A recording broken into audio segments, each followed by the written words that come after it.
اب میرے بھائیو جو اگلی آیت آ رہی ہے نا، سورۃ المائدہ کی آیت نمبر 35، یہ میں سمجھتا ہوں کہ خصوصاً سب کانٹیننٹ میں تو بالخصوص ایک ایسی آیت ہے جس کے اوپر پورے کے پورے فرقے کھڑے ہوئے ہیں، اور وہ کہتے ہیں جی قرآن میں اللہ تعالیٰ نے واضح حکم دے دیا ہے کہ وسیلہ تلاش کرنا ہے۔ تو جب قرآن وسیلے کا حکم دے رہا ہے تو پھر قرآن بتا بھی رہا ہوگا کہ وسیلہ کسے کیا کہا جاتا ہے۔ یہ تو نہیں ہے کہ قرآن کے کہ وسیلہ اختیار کرو اور اس کی تشریح جو ہے بابے کریں گے، وہ بھی تو اللہ تعالیٰ نے خود بتایا ہوگا قرآن میں۔ تو اس کے لیے یہ آیت نمبر 35 کوٹ کرتے ہیں، یا ایھا الذین آمنوا اتقوا اللہ، اے اہل ایمان اللہ کا تقوی اختیار کرو، وابتغوا الیہ الوسیلہ، اور اس کی طرف وسیلہ تلاش کرو۔ یعنی آپ نے تقوی اختیار کرنا ہے اور اس کی طرف وسیلہ اختیار کرنا ہے۔ وسیلہ پیورلی عربی کا لفظ ہے، اس کا پنجابی والے وسیلے کے ساتھ کوئی لینا دینا نہیں ہے، جو یہاں پہ وسیلہ بنا لیا گیا ہے۔ عربی کا وسیلہ اور ہے، پنجابی کا وسیلہ اور ہے۔ اردو زبان میں ہم جو دین کی اصطلاح کے طور پر جو وسیلہ استعمال کر رہے ہوتے ہیں وہ اور ہے۔ یہاں کا وسیلہ کیا ہے؟ انڈیا پاکستان بنگلہ دیش کا، یا یہاں پہ جو فرقے ہیں بریلوی دیوبندی جو ڈومیننٹ آپ کو جو نظر آتے ہیں، ان کا وسیلہ یہ ہے کہ یہ سمجھتے ہیں کہ اللہ تعالیٰ تک ڈائریکٹ نہیں پہنچا جا سکتا تو بزرگوں کو بیچ میں ڈال دیا جائے۔ اور پھر مثال کیا دیتے ہیں؟ کہتے ہیں دیکھیں جی چھت پہ آپ ڈائریکٹ نہیں پہنچ سکتے، سیڑھی کے ذریعے پہنچیں گے، لیکن پوری زندگی سیڑھی کے اوپر کھڑے ہو کے گزار دیتے ہیں، یعنی بابوں کے قدموں میں رہتے ہیں، چھت تک نہیں پہنچتے پھر بھی، یعنی کبھی تو اللہ تک پہنچ جائے نا، پھر کہیں گے بابا جی سائڈ دے وہ تسی ہن سانو اللہ نال ڈائریکٹ ہون دیو۔ اور پیر نصیر الدین نصیر صاحب نے کتاب لکھی نا پیری مریدی کی شرعی حیثیت، اور ایک اور کتاب الجواہر التوحیدیہ فی التعلیمات الغوثیہ، شیخ عبد القادر جیلانی کی کتاب ہے فتوح الغیب، توحید کے اوپر بڑی کلاس کی کتاب ہے، اتنی زبردست کہ امام ابن تیمیہ نے اس کتاب کی شرح لکھی ہے۔ تو اس کے اقتباسات جو ہے نا پیر نصیر الدین نصیر رحمہ اللہ نے نا جمع کیے الجواہر التوحیدیہ، یعنی توحید کے موتی شیخ عبد القادر جیلانی کی تعلیمات کی روشنی میں۔ اس میں انہوں نے لکھا ہے کہ یہاں لوگوں کو بڑا کرنے کے لیے ان کے ساتھ اللہ کا نام جوڑا جاتا ہے اور کہا جاتا ہے یہ اللہ کا ولی ہے یا اولیاء اللہ ہے، ٹھیک ہے، اللہ کا نام جوڑ کے اسے بڑا کیا جاتا ہے۔ جب وہ بڑا ہو جاتا ہے پھر اسی کو پکڑ کے رکھتے ہیں، پھر اللہ بیچ میں سے نکل جاتا ہے، صرف ولی رہ جاتا ہے۔ ولی اللہ کا بھی اللہ ختم ہو جاتا ہے۔ آپ دیکھ لیں ولی اللہ بہت کم لوگ لفظ استعمال کرتے ہیں، اے ولی نے جی وہ بڑا پہنچیا ولی ہے، وہ کہتے ہیں ولی اللہ بھی بچو کاٹ دیتے ہیں، یعنی اللہ کو اٹیچ کیا تھا اس کو بڑا کرنے کے لیے، وہ اتنا بڑا ہو گیا کہ اللہ نکل گیا، اسی کو بڑا کر لیا۔ وسیلہ اگر اختیار کیا تھا تو اللہ اور اس کے رسول تک پہنچنے کے لیے، اللہ رسول تک تو نہیں پہنچے، وہ انہی کے قدموں میں رہتے ہیں۔ کہتے ہیں جی پہلے فنا فی الشیخ ہوتا ہے، پھر فنا فی الرسول، پھر فنا فی اللہ۔ ہم اس سے پوچھتے ہیں فنا فی اللہ بھی کو بندہ دکھائیں۔ پوری زندگی آپ اپنے شیخوں کو چندے کھلاتے رہتے ہیں، انہی کے درگاہوں کے چکر لگاتے رہتے ہیں، اللہ تک تو آپ پہنچتے نہیں ہیں۔ ایون اگر کوئی کہ جی میں اللہ سے مانگوں گا، اللہ ہی حاجت روا، اللہ مشکل کشا ہے، اس کو کہتے ہیں بابیوں والی باتیں کر رہا ہے، یہ گستاخوں والی باتیں کر رہا ہے۔ اس کا مطلب ہے کہ آپ کی زندگی میں کبھی اللہ تک آپ نے پہنچنا نہیں، کیونکہ آپ غلط ٹریک پہ چڑھ گئے ہیں۔ اور مثالیں دینا کہ جی چھت پہ آپ نہیں پہنچ سکتے، میرے بھائی چھت پہ جانے کے لیے تو سیڑھی کی ضرورت ہے، لیکن اللہ تک پہنچنے کے لیے سیڑھی کی ضرورت نہیں ہے، کیونکہ اللہ تو اپنے نبی کی مبارک زبان سے کہلوا رہا ہے وَإِذَا سَأَلَكَ عِبَادِي عَنِّي فَإِنِّي قَرِيبٌ أُجِيبُ الدَّعْوَةَ الدَّاعِ إِذَا دَعَانِ۔ اے نبی جب میرے بندے آپ سے میرے بارے میں پوچھیں تو تم فرماؤ میں تمہارے بالکل قریب ہوں، ہر پکارنے والے کی پکار کو سنتا ہوں، بشرطے کہ وہ میری اطاعت اختیار کرے۔ فَلْيَسْتَجِيبُوا لِي وَلْيُؤْمِنُوا بِي، اور مجھ پہ ایمان لائے جیسا کہ ایمان لانے کا حق ہے تاکہ وہ کامیاب ہو سکے۔ ادعونی استجب لکم، اے میرے بندو مجھ سے مانگو میں تمہاری دعاؤں کو قبول کروں گا۔ اللہ نے تو کوئی بیچ میں بندہ ڈالا ہی نہیں ہے۔ کوئی قرآن کی ایک دعا دکھائیں انکلوڈنگ حضرت آدم علیہ السلام کی دعا کے جس میں کوئی بندہ بیچ میں ڈالا ہو اللہ نے۔ 40 کے قریب کم از کم دعائیں قرآن میں آئی ہیں ربنا کے سیغے کے ساتھ، کوئی بابا، کوئی بزرگ، کوئی فرشتہ، کوئی پیغمبر نہیں اس میں۔ تو اللہ تو یہ کہہ نہیں رہا میں بندہ بھی چھپانا ہے، تو زبردستی مثالیں دے رہے ہو دنیا کی۔ اس کے لیے پھر میں نے ایک پھکی تیار کی ہوئی ہے. میرے پاس تو آپ کو پتہ ہے نا اینٹی وینم ہے, کیونکہ کوبرا سانپ کاٹ جائے اس کا علاج کوبرے کے زہر سے ہی ہوتا ہے, اسے کہا جاتا ہے اینٹی وینم. تو دوائی یعنی کوئی اثر نہیں کرتی. تو اس کا اینٹی وینم میں نے یہ رکھا ہوا ہے کہ اگر آپ اللہ کے لیے مثالیں بیان کریں گے نا, تو پہلی بات ہے قرآن میں آیا کہ اللہ تعالیٰ کے لیے مثالیں بیان نہ کرو, حتیٰ کہ یہاں تک آیا وَلَا تَقُولُوا عَلَى اللَّهِ إِلَّا الْحَقِّ, اللہ پہ مت کوئی بات کیا کرو مگر وہی جو حق پر مبنی ہے, جھوٹ نہ بولو. لا تغلو فی دینکم, اپنے دین میں غلو نہ کرو. اللہ نے تو یہ بیان کر دیا کہ میرے لیے کوئی مخلوق کی مثال بیان کی جائے سوائے ان مثالوں کے جو اللہ نے قرآن میں خود بیان کر دی. دوسرا, دنیا کی ساری مخلوقات, اس کائنات کی ساری مخلوقات مل کے قیامت والے دن اللہ کی عدالت میں کسی شخص کے خلاف جھوٹی گواہی دے دیں, یہ بالفرض ہے سمجھانے کے لیے. سارے جن, سارے فرشتے, سارے پیغمبر, سارے انسان جھوٹی گواہی دے دیں کسی بندے کے بارے میں, کیا اللہ تعالیٰ اس گواہی کو قبول کر کے اس بندے کے خلاف فیصلہ سنا دے گا؟ کیوں؟ دنیا میں تو ایسا ہی ہوتا ہے کہ اگر لوگ کسی شخص کے خلاف جھوٹی گواہی بھی دے دیں, اور ظاہر ہے کہ کوئی ایکسٹرا کوئی ثبوت نہ ہو اس کو اپنی بے گناہی ثابت کرنے کے لیے, تو دنیا میں اس کی سزا ایگزیکیوٹ ہو جاتی ہے.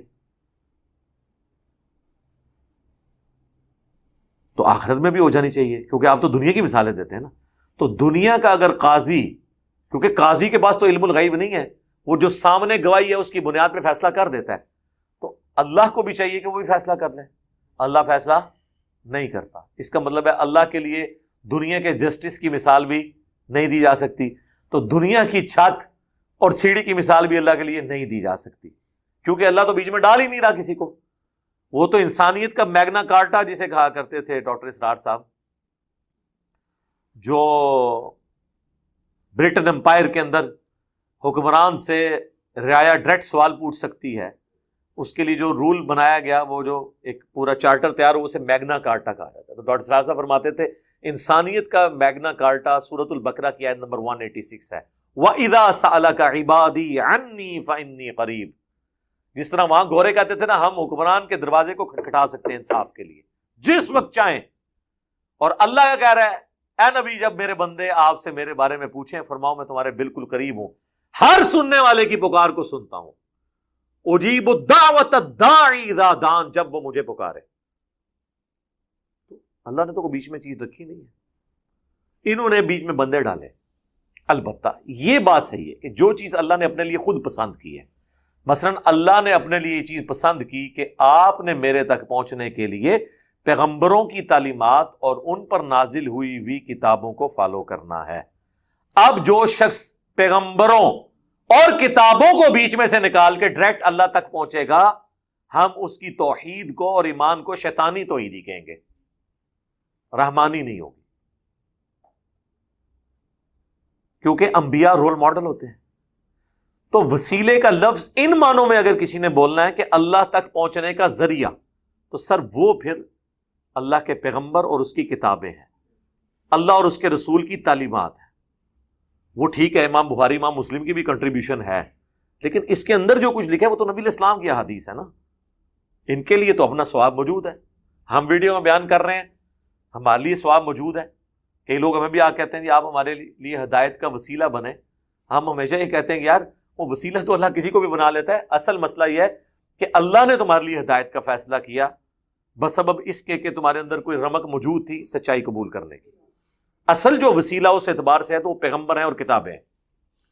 باقی جو انڈیا پاکستان میں جو وسیلے والا اختلاف ہے, اس کے اوپر میرا مسئلہ 43 بڑی ڈیٹیل کے ساتھ ریکارڈڈ ہے, اور آلموسٹ آج سے تقریباً 1.5-2 سال پہلے میں نے ایک ڈیٹیل لیکچر اور ریکارڈ کرایا تھا, وسیلے کے نام پر دھوکہ.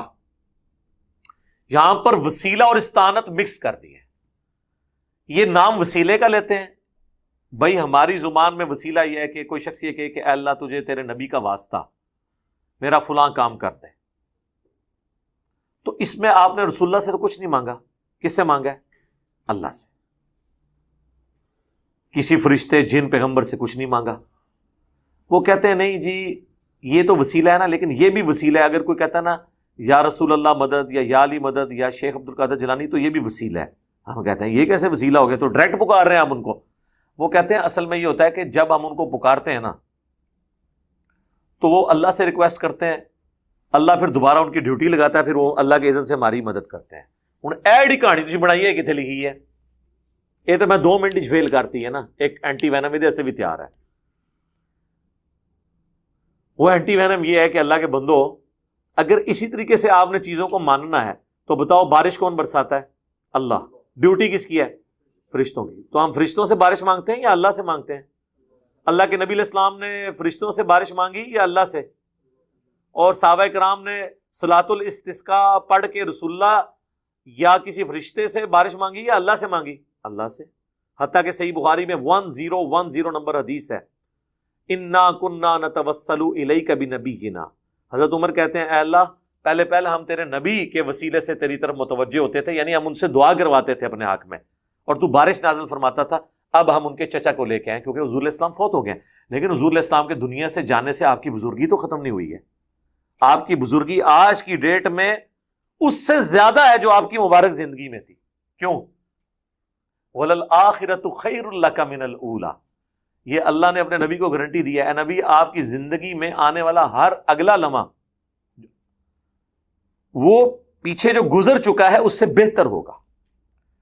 حضور کی قبر کی زندگی آپ کی دنیا کی زندگی سے بہتر ہے،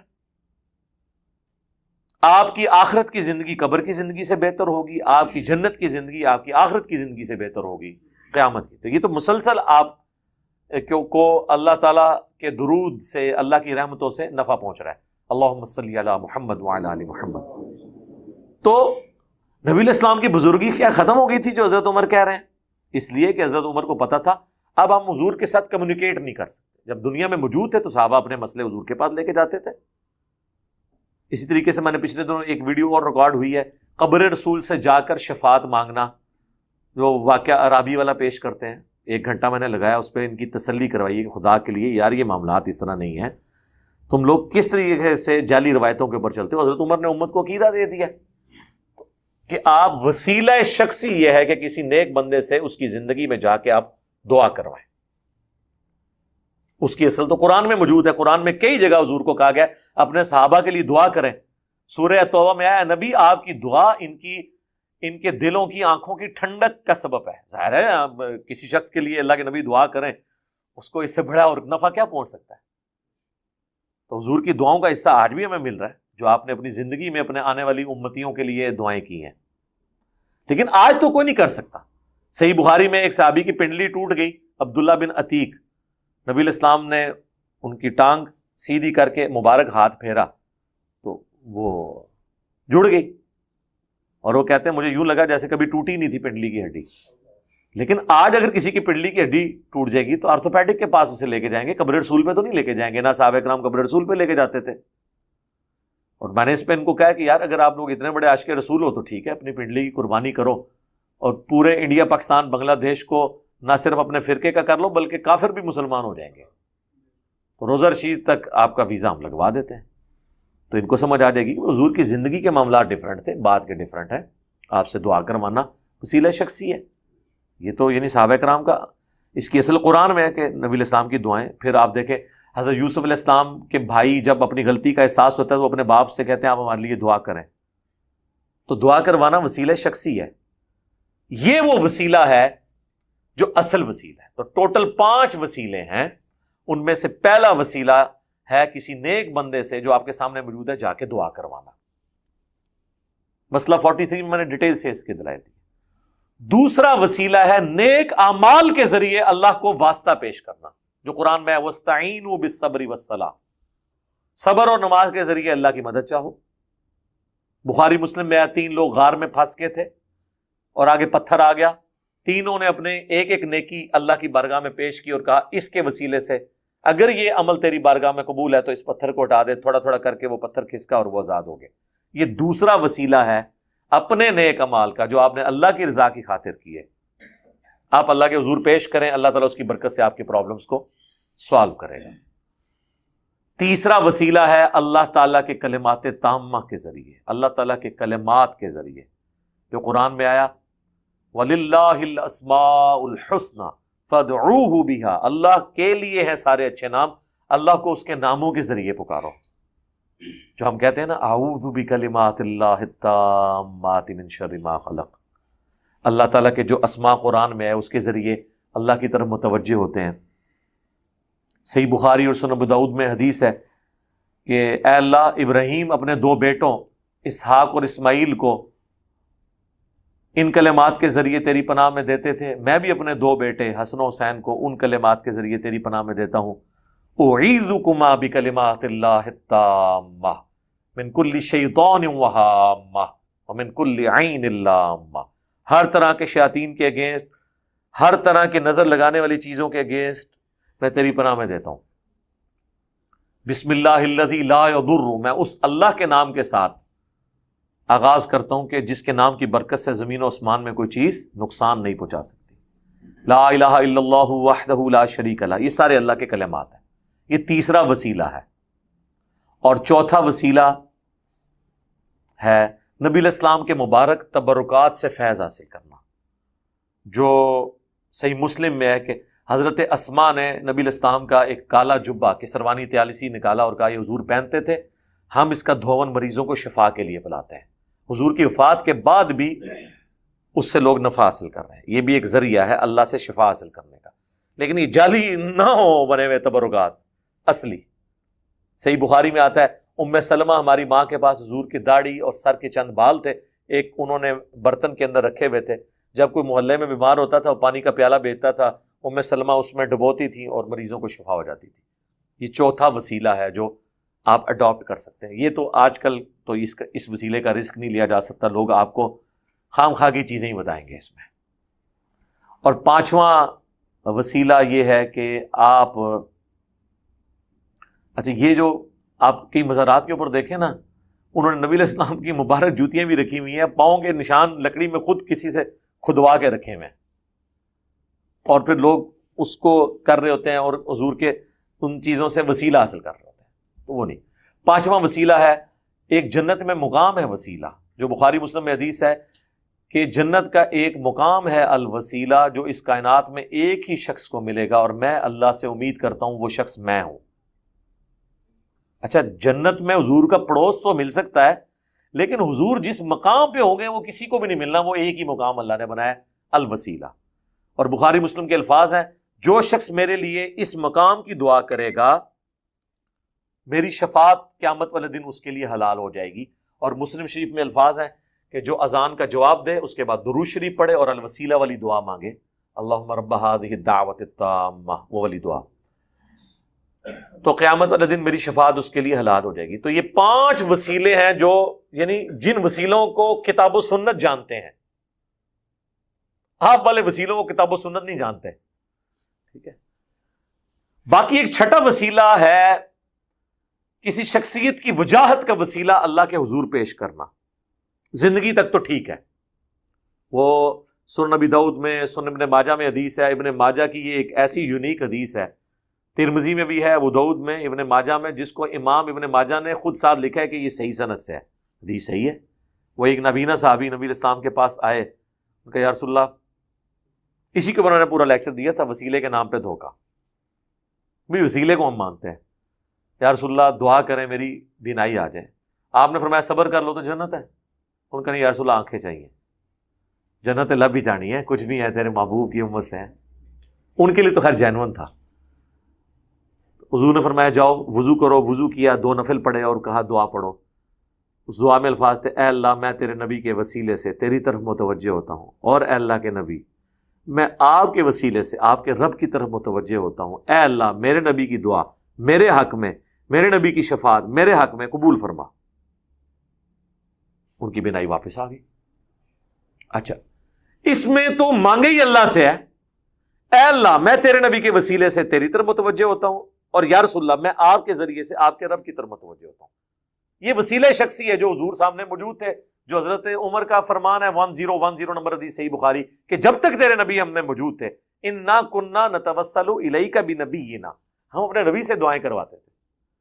یہ آخری الفاظ کھا جاتے ہیں جو وہ صحابی کہتا ہے کہ اے اللہ میرے نبی کی دعا میرے حق میں قبول کر. یہ پہلے پہلے پڑھتے ہیں اے اللہ میں تیرے نبی کے وسیلے سے متوجہ ہوتا ہوں, یا رسول اللہ میں آپ کے وسیلے سے. آگے بھی پڑھو نا, آگے نہیں پڑھنا, کیونکہ آگے پھر ان کے عقیدے کی جڑ کٹ جاتی ہے. البتہ اس کا ایک طریق جو ہے سنن تبرانی, المعجم الکبیر تبرانی میں موجود ہے, جس کو امام تبرانی صحیح مانتے ہیں, جس کی وجہ سے میرا شروع سے موقف اس حوالے سے لینیٹ ہے. میرے خلاف بعض بریلویوں نے کلپ چڑھائے کہ یہ وسیلے کے معاملے میں پلٹی کھا گیا. نہیں سر, میرا آپ 2012 کا لیکچر وسیلے والا دیکھیں, آج 2021 چل رہا ہے سپتمبر. میں نے اس وقت بھی نبی الاسلام کا وسیلہ اللہ کی بارگاہ میں پیش کرنے کو بدعت نہیں کہا تھا. میں نے کہا تھا اس سے بچنے میں عافیت ہے, اور جو پیش کرتے ہیں ہم کوئی فتویٰ نہیں لگاتے, کیونکہ امام تبرانی اس روایت کو صحیح سمجھتے ہیں. اس کا اگلا ورژن جو ابن ماجہ اور ترمذی والا ہے نا, کہ یہ اس حدیث کے راوی جو عثمان بن حنیف ہیں, حضرت عثمان غنی کے دور کے اندر ایک کوئی اس طریقے سے شخص تھا ضرورت مند, وہ حضرت عثمان کے پاس گیا, انہوں نے اس کی طرف توجہ نہیں کی, تو حضرت عثمان بن حنیف کے پاس آیا تو انہوں نے کہا کہ میں تجھے ایک دعا تعلیم کرتا ہوں, جو میرے سامنے کی یہ دعا ہے, وہ نابینا صحابی والی. تو وہ دعا اس نے کی تو اس کی وہ حاجت پوری ہو گئی حضرت عثمان کے دور میں, کہ یا رسول اللہ میں آپ کے وسیلے سے. تو وہ کہتے ہیں جی یہ والا پورشن جو ہے بتا رہا ہے کہ ہم آج بھی حضور کا وسیلہ پیش کر سکتے ہیں. سر کریں, ہمیں کوئی اعتراض نہیں, اس میں آپ یہی کہیں کہ یا رسول اللہ میں آپ کے وسیلے سے اللہ کی طرف متوجہ ہوتا ہوں, اے اللہ میں تیرے نبی کے وسیلے سے تیری طرف متوجہ ہوتا ہوں, میرے نبی کی دعا میرے حق میں قبول فرما. کریں. یا رسول اللہ مدد نہیں اس میں ثابت ہوگا, اغثنی یا رسول اللہ نہیں ثابت ہوگا اگر آپ نے اس کا کچھ کرنا بھی ہے تو. یہ توسل اور وسیلہ ہی ہوگا, استعانت اور استمداد نہیں ہوگا اگر آپ نے اس کو لے کے بھی چلنا ہے. لیکن آپ یہاں تو رکے ہی نہیں, آپ تو بابوں بزرگوں تک پہنچ گئے ہیں, ان تک کہ جو آپ کے چندوں کے محتاج تھے, آپ نے ان کے وسیلے ڈالنے شروع کر دیے ہیں. آپ نے تو ہر حد پھلانگ دی ہے. ٹھیک ہے, تو آپ میری ویڈیو دیکھیں, مسئلہ 43, وسیلہ اور توسل کے صحیح احکام و مسائل. ایک آیت جو الوسیلہ کے لفظ کے ساتھ سورہ بنی اسرائیل میں آئی ہے, بڑی ناانصافی ہے کہ اس جگہ پہ اس آیت کا ذکر میں کراس ریفرنس کے طور پر نہ کروں. پچھلی دفعہ چونکہ ٹائم تھوڑا تھا, قرآن کلاس کا جو ہمارا دورانیہ ہے 1 گھنٹے کے اندر ہوتا ہے, 55 منٹ سے لے کے 59 منٹس تک, تو وہ چونکہ مکمل ہو چکا تھا اس لیے میں نے اس کو اس وقت سکپ کر دیا تھا. آج سٹارٹ ہی میں ہم اسے کور کر لیتے ہیں. سورہ بنی اسرائیل کی آیت نمبر ہے 56, سورت نمبر 17, آیت نمبر 56. اعوذ باللہ من الشیطان الرجیم. قُلِ ادْعُوا الَّذِينَ زَعَمْتُم مِّن دُونِهِ, اے نبی ان سے فرماؤ کہ جن ہستیوں کے بارے میں تمہیں زوم ہے نا کہ وہ تمہاری تکلیف دور کر سکتے ہیں اللہ کے سوا,